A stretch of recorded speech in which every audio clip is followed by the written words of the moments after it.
السلام عليكم ورحمة الله وبركاته.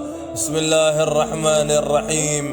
نحمده ونصلي على رسوله الكريم. اما بعد، اللہ تعالیٰ نگاہوں کا احاطہ فرماتے ہیں، جبکہ کوئی نگاہ اللہ تعالیٰ کا احاطہ نہیں کر سکتی۔ لا تدرکہ الابصار وہو یدرک الابصار وہو اللطیف الخبیر۔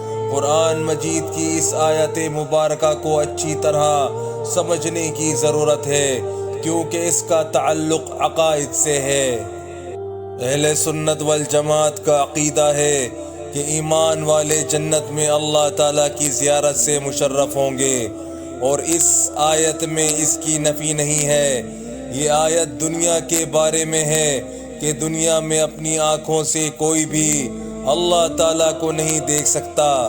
اسی طرح یہ آیت ادراک کے بارے میں ہے کہ اللہ تعالیٰ کی ذات کا مکمل احاطہ کوئی بھی کبھی نہیں کر سکتا، جبکہ اللہ تعالیٰ ہر نگاہ کو دیکھتے ہیں، اس کا احاطہ فرماتے ہیں، کہاں سے شروع ہوئی کہاں تک پہنچی۔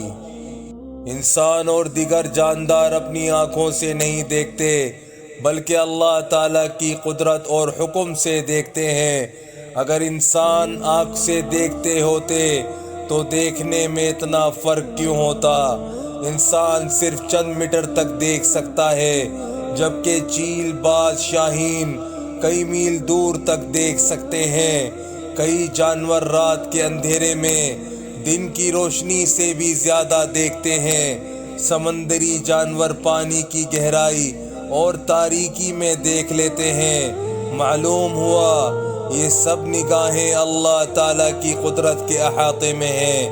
وہ جو چاہے دکھا دے، جو چاہے نہ دکھائے، جتنا چاہے دکھا دے اور جتنا چاہے نہ دکھائے۔ اللہ تعالیٰ نے اپنی یہ قدرت نازل فرمانے کے لیے آنکھ کو اعلیٰ اور مقام بنایا ہے، چنانچہ جاندار آنکھ کے ذریعے دیکھتے ہیں۔ بس میرے بھائیوں دوستوں، جو آج ہم نے سنا ہے، اللہ پاک ہمیں اسے سمجھنے کی توفیق عطا فرمائے، اور حضور صلی اللہ علیہ وسلم کی مبارک زندگی کے مطابق زندگی گزارنے کی توفیق عطا فرمائے۔